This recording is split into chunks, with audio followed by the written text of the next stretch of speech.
Welcome, believers. Welcome, conspiracy theories. Welcome to the wonderfully weird world of the Tinfoil Hat Fan Club, where we look into all the batshit crazy stuff that goes on in the world.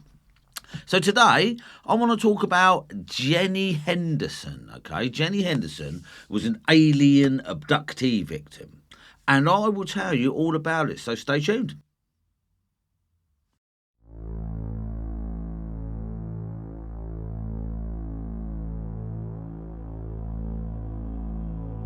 Okay, the alien abduction encounters of Jennie Henderson's perhaps lend more credibility to the suggestion of some researchers that behind the alien abduction phenomena lies a very predetermined and targeted extraterrestrial research program whose end goal ultimately remains a mystery.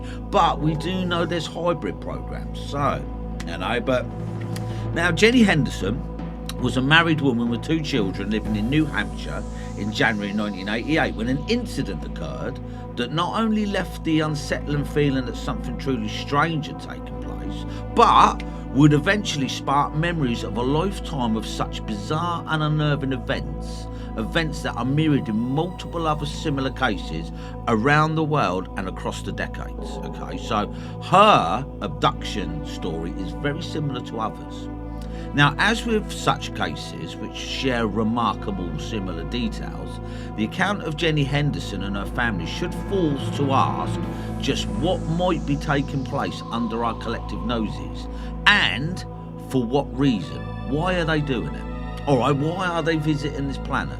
Why are they taking humans? It's a question we all need to ask ourselves, isn't it? Now, the earliest account of Jennie can recall of something truly strange taking place came about during an hypnotic regression session in the 70s. Now, these were conducted by Dr. James Harder. On the day in question, when Jennie was only 3 years old, she recalled being in a field near the family's farm on a warm, sunny day, watching her mum and her grandmother, who were busy picking berries. With her was her older sister and her younger brother, who was still in the pram. Now, in the distance, she suddenly noticed several strange figures who she would describe as looking like grotesque toy soldiers. Then, her memory becomes hazy. Although she could recall her mother coming over to them, the next thing she knew, she was holding her hand, and of more concern, though, was that they were now face to face with the strange figures. She recalled how they had grey skin and oversized fluid eyes. Then, her memory of the incident ends. Now, while Jennie herself was uncertain as to the authenticity of the event, remember she's under hypnosis, she questioned, for example, if she might have just manufactured it under hypnosis, although, unintentionally.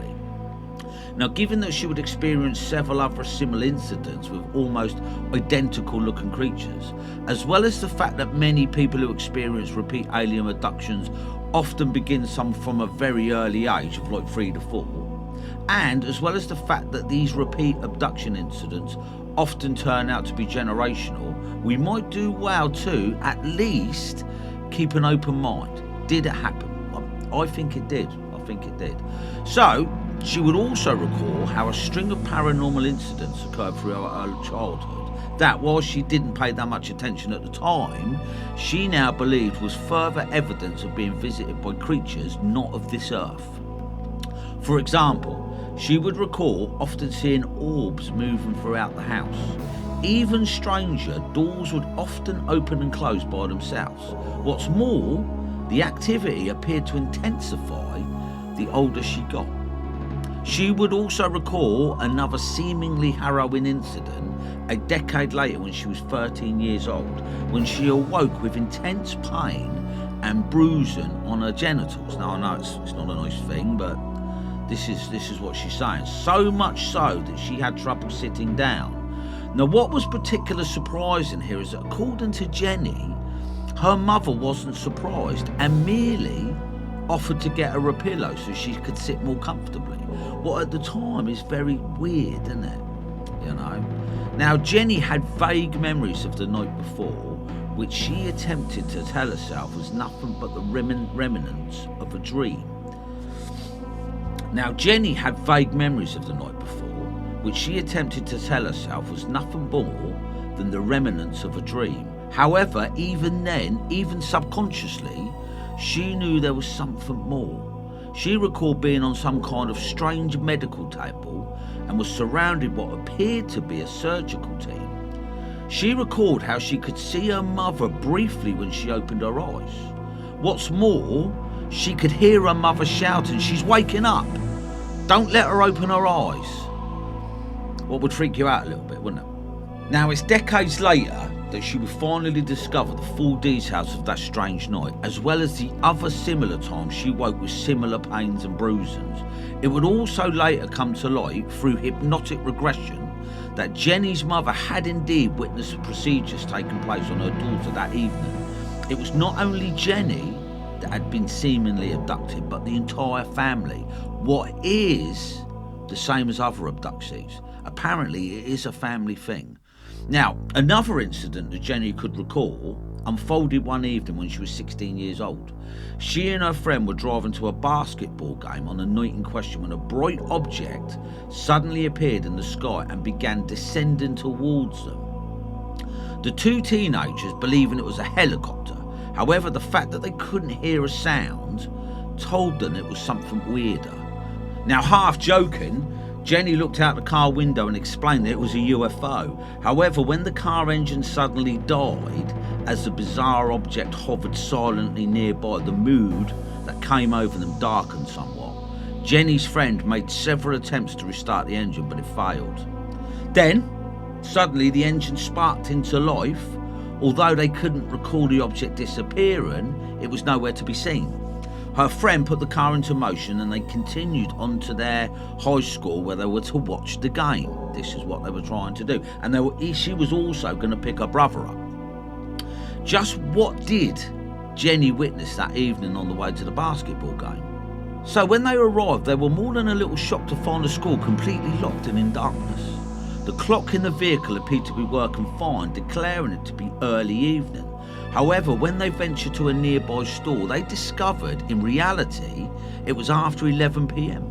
They had lost several hours of time, another common abduction problem. Incidentally, Jennie would manage to recall the missing hours of that evening decades later under hypnotic regression. She would state that while her friend made attempts to restart the car engine, she was suddenly floated out of the car window. Within moments, with no actual memory of entering the craft, something which shows up in many other reports, she was inside the vehicle and in the presence of two grey-skinned creatures. She was taken elsewhere, but at this point in the session, Jennie requested that she not have to relive the finer details of whatever procedure and an examination she went under. Instead, Marden fast-forwarded it to when she returned to the car. So, look, her encounters continue into adulthood. An incident that occurred while Jennie was sharing an apartment with a roommate while working as a teacher and dating her soon-to-be first husband, Tom. Jennie was living in an apartment back in New Hampshire, and although she had just met and began a relationship with Tom at the point, she was working two jobs in order to make ends meet. Now, on the night in question, she was at her second job and was unaware of a bizarre incident that seemingly unfolded right outside of her apartment building. In fact, right outside her apartment window. When she returned home that evening, many of her neighbours excitedly approached her, eager to tell her that they had been searching for her because of the strange flying object that was hovering right outside the window. Now, might this have been an attempt of abduction that was unintentionally thwarted simply because Jennie was out?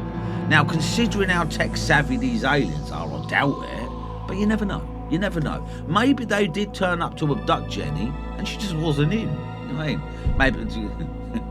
Maybe they could have left her a note, you know. Now, Jennie began to have trouble sleeping at night and had a constant feeling of anxiety. Eventually, she would be put in touch with a Dr. James Harder of the Aerial Phenomena Research Organisation, who would help her to get a handle on the onslaught of partial memories. Now, these sessions appeared to work, at least initially.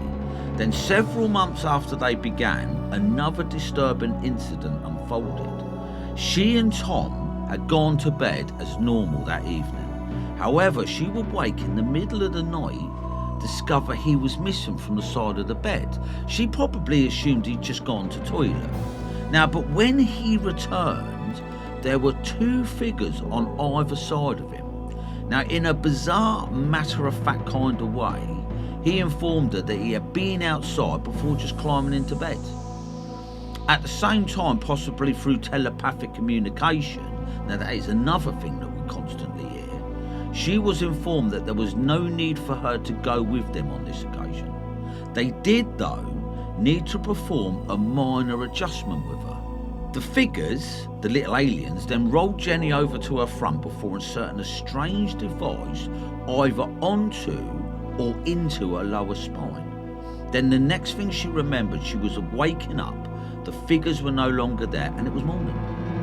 Now, at first, she would inform Tom of the previous evening's events as if they had been a dream. However, when Tom realised he recorded the events, both realised it had not been a dream. It wasn't a dream. Although they didn't take any action following the incident, what action could they take? The memory of it remained with Jennie. Now, over the following years, Jennie and Tom marrying, they would begin building a life together, having their two children along the way. However, the strange events would continue at seemingly random periods for Jennie. One particular incident, however, would stand out. Now, one evening while Tom was away on business, Jennie received a sudden telepathic message that she was pregnant and that her visitors were on their way. What's more, this telepathic message told her that they had to correct a problem with the baby. Already spooked, this sent apparent communication left her feeling even more exposed, and she made the decision that she would stay awake that evening and essentially be on watch. The night was uneventful at first. Then, around 2 a.m, she heard a sound that suggested someone or something was in the house. The next she realised, though, was just after 4 a.m. The house was once again silent, but her head was full of unsettling and hazy memories.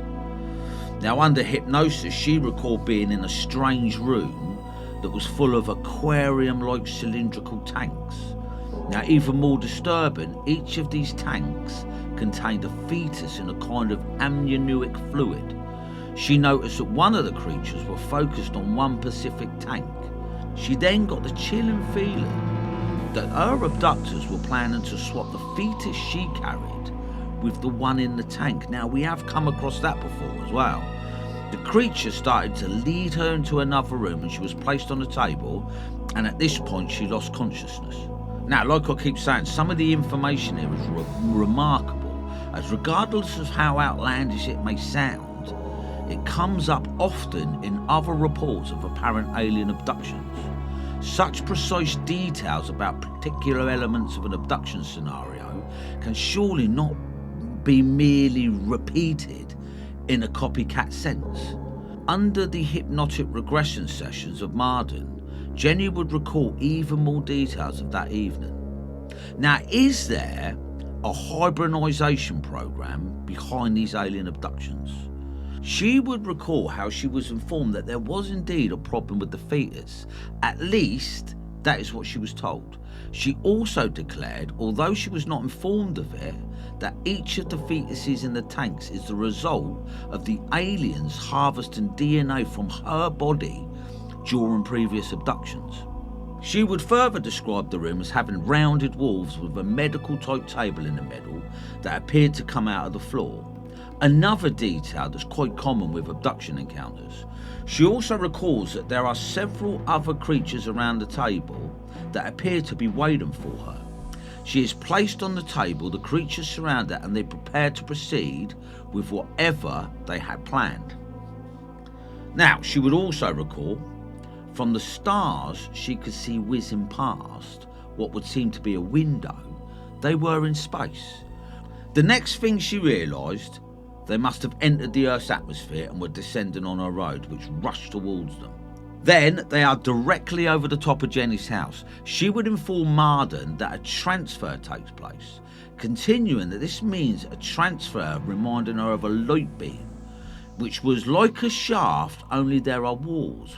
With that, she was back on her bed and the alien creatures were gone. It was then she looked at the clock and realised it was after 4 a.m, again missing time. That light beam's interesting because the one that we discussed last week, the Allagash incident, they reported something very similar. Now, incidentally, Jennie would discover shortly after that she was pregnant and gave birth to her son. He's called Aidan. In fact, another perplexing encounter unfolded not long after Aidan's birth.